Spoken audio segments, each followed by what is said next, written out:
Hey guys, Matty Baseball back with the Week 6 recap of the Super League. I for sure, actually, the worst team in the league the first three matchups of the season, and quite arguably the best the last three. It's a positive trend to be sure. My team was on fire again today as well. 13 for 26, two home runs, two stolen bases. Uh, a sign of more good things to come. But for last week, my team, Batanes of the Wolves, took down Bieber Fever pretty decisively, 9-2 to 1. It was the biggest blowout of the week, and I've been the biggest winner two of the last 3 weeks, so that's cool. There was a close loss sandwiched in between, but still improved by 10 games over the last 3 weeks, so that's very good.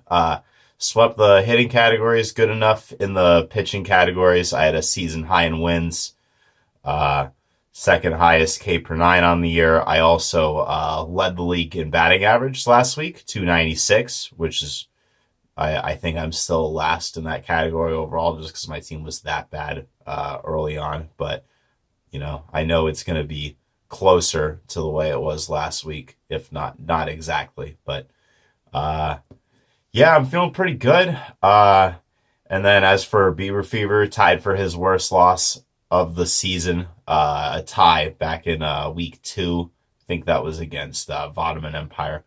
But Joe's lost 4 of his last 5. Pretty comfortably in 11th place right now. And then I jumped up from 10th to 7th. I went from 12th to 8th, and then back to 10th after the slight setback last week, and then all the way back up to 7th. And right on the precipice of being 5th or 6th.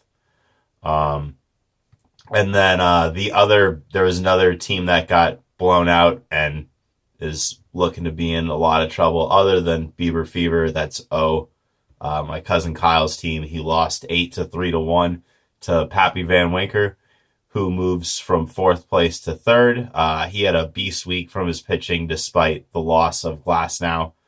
He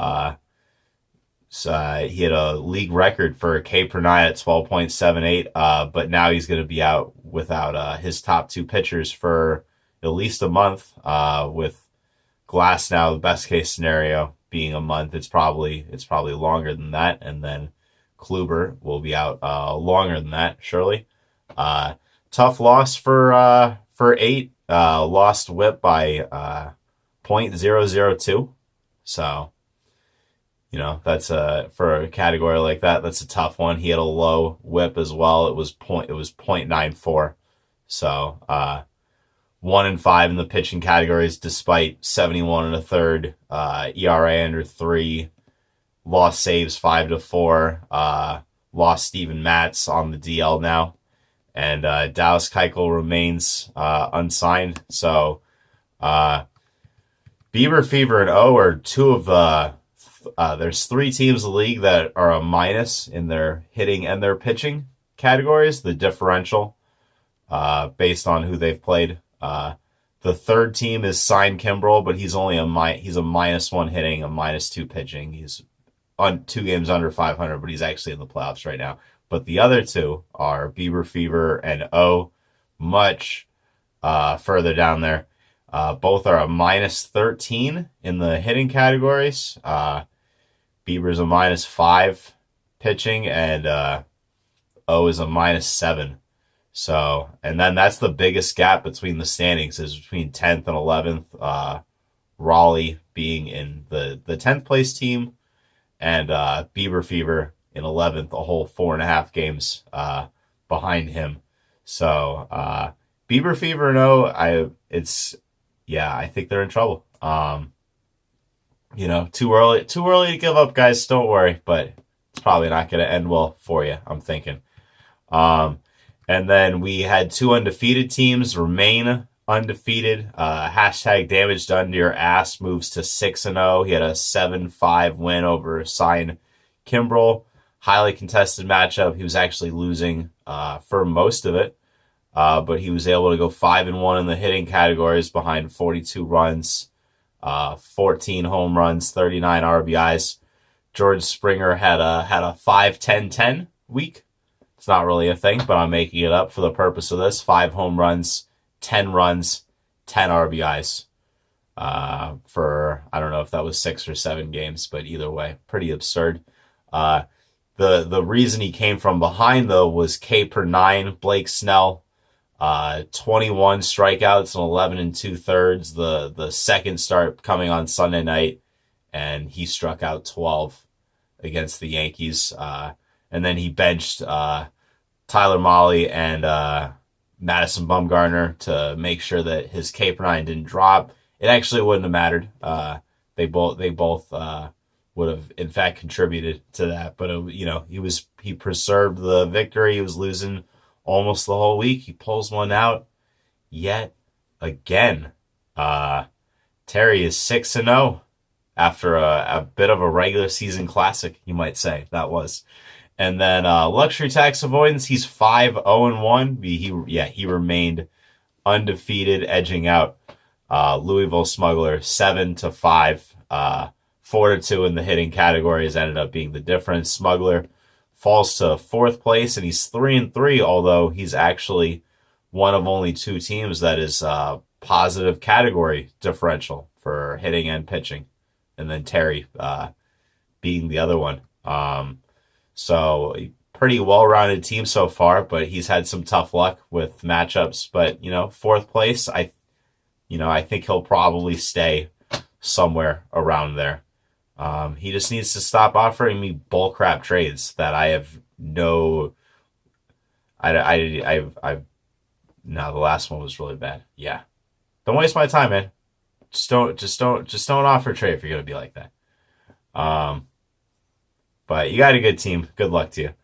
And then Shane's team, the rookie, bounces back.